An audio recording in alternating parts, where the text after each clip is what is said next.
اے کاش آپ ہوتے تو دیکھتے کہ عصر عاشور کے بعد کس طرح خیموں کو لوٹا گیا اور کس طرح سے بیویوں کو بے پردہ کیا گیا، کس طریقے سے بیویاں فریاد کر رہی تھی۔ ایک مرتبہ عزیزان گرامی، جزاکم ربکم خیر الجزا، جب وہ قافلہ قریب ہوا تو آپ نے دیکھا کہ ہر کا لشکر ہے۔ ہر قریب آیا، سلام علیک ہوئی تو آپ نے امام عالی مقام نے دیکھا ہر کی ایسی کیفیت ہے کہ سب کے سب پیاس سے پریشان ہے، ان کی زبانیں نکل چکی ہیں، گھوڑوں کی زبانیں نکل چکی ہیں۔ ایک مرتبہ آپ نے حکم دیا ان سب کو پانی پلاؤ۔ ذرا غور فرمائیے، یہ کردار کی بلندی ہے، یہ کردار کی پاکیزگی ہے کہ امام عالی مقام خود سختی کے سفر میں ہے، گرمیوں کا موسم ہے، دور دور تک پانی کی سبیل نہیں ہے اور لشکر دشمن کا لشکر ہے، لیکن امام عالی مقام نے حکم دیا کہ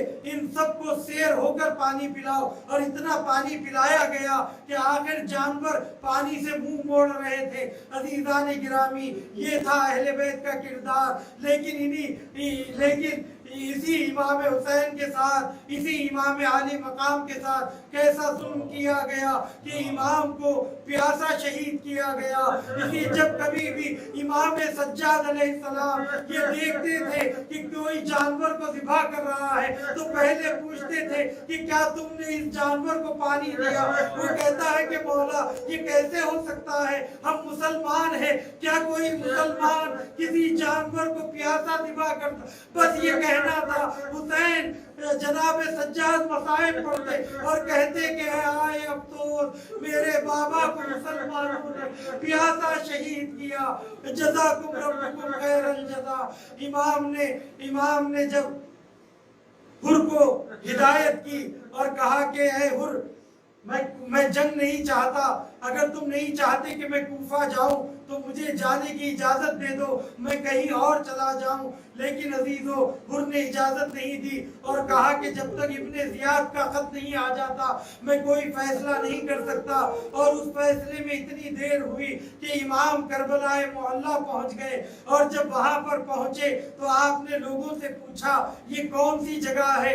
کسی نے کہا اسے نینوا بھی کہتے ہیں، کسی نے کہا اسے غازیہ بھی کہتے ہیں، تو آپ نے کہا کہ ہاں، ایک نے کہا کہ مولا اسے کرب و بلا بھی کہتے ہیں، کہ یہ کرب و بلا، بس یہ سننا تھا۔ آپ نے کہا کہ ہاں ہونا، یہی ہماری وہ منزل ہے جہاں پر ہم جام شہادت نوش فرمائیں گے۔ یہیں پر آپ نے سواریوں کو رکا دیا اور وہاں پر آپ نے زمین خریدی، اور زمین خریدنے کے بعد وہاں کے قبیلوں کو بلا کر کہا کہ دیکھو جب ہم شہید ہو جائیں اور ہمارے لاشیں کو کوئی دفنانے والا نہ ہو تو تم اپنے بچوں کو بھیج کر ہمارے جنازے پر ایک ایک مٹھی ڈالتے جانا۔